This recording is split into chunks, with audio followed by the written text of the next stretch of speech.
Hello everyone, welcome back to the channel. So, today I'm going to be talking about my forge. Somebody requested that I do a video about how I made my forge and how it works, so I'm going to explain it. Essentially, the main forge pot here is just a propane tank that's been cut in half, and then filled with what's called refractory cement. It's similar to regular cement. The difference is there is insulating materials inside. You can buy refractory cement, like commercial refractory cement, and that would probably work better. But for a coal forge, the cement is a lot less necessary because coal gets hotter easier than propane does.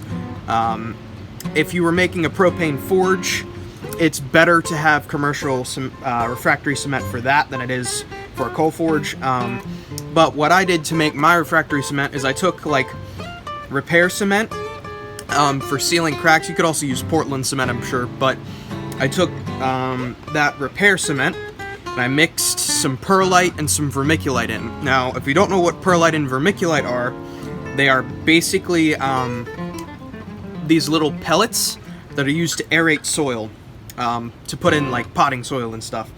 They come in little beads and they're very light because they have a lot of air in them. Air is the best insulator, so if you mix them with concrete, it creates a very insulative stone type material. So I use that. Now the holes here are actually where the air from my blower comes out.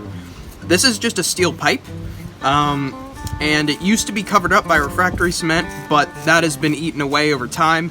I figured out that it's not actually necessary to have this be covered by the cement, because even though my forge gets hot enough to melt steel, heat rises, and so it doesn't actually melt this pipe, because the heat is concentrated a couple inches above that pipe.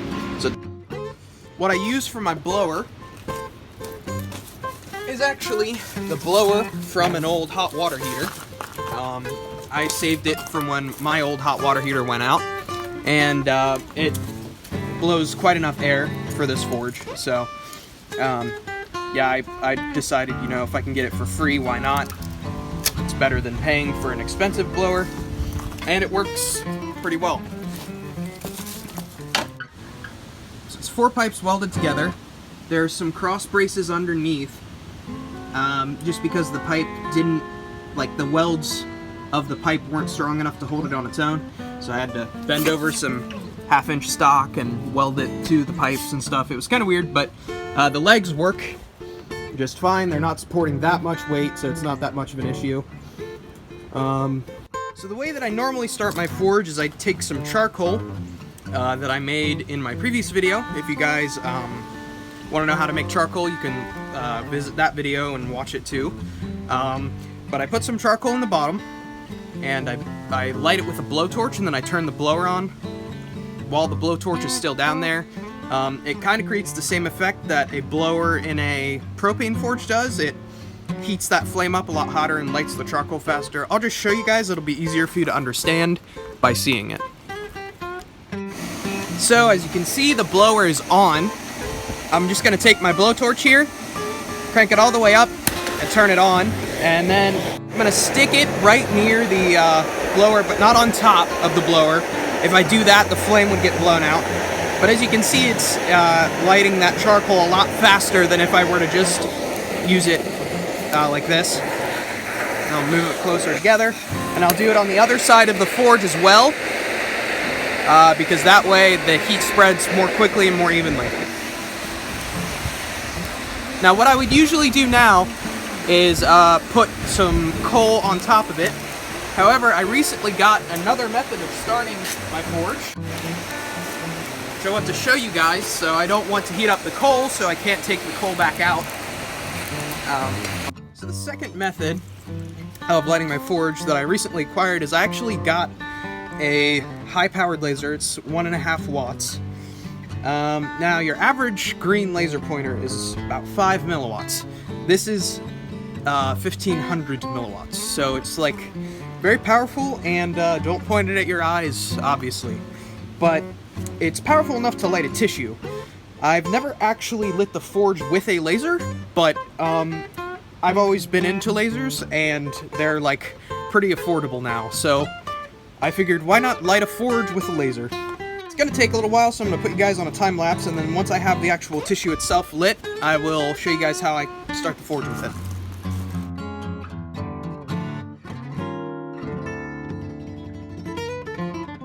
So now that I've got the tissue burning, I'm gonna put some charcoal over top of it, and then I'm gonna start the blower. And we'll see how it works. I'm not 100% sure it's gonna light, but I'm fairly certain that there's enough sparks and heat to light charcoal.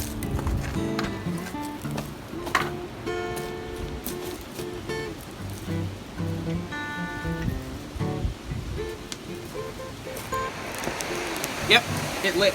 Okay. Great. I'm gonna put a little more on top. Just be sure.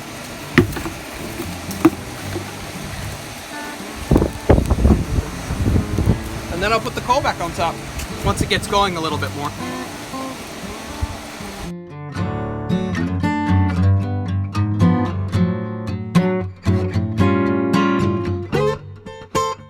And as you can see, the smoke that's coming off the top there is actually flammable. So once it gets hot enough near that spot that I opened up, it actually lights on fire.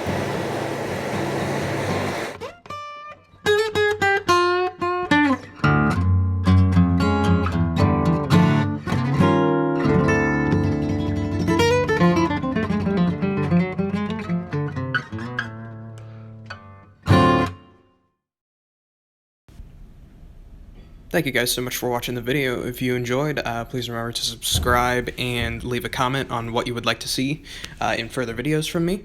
And share it with your friends. It really does help me out. Thanks again. I'll see you on the next one.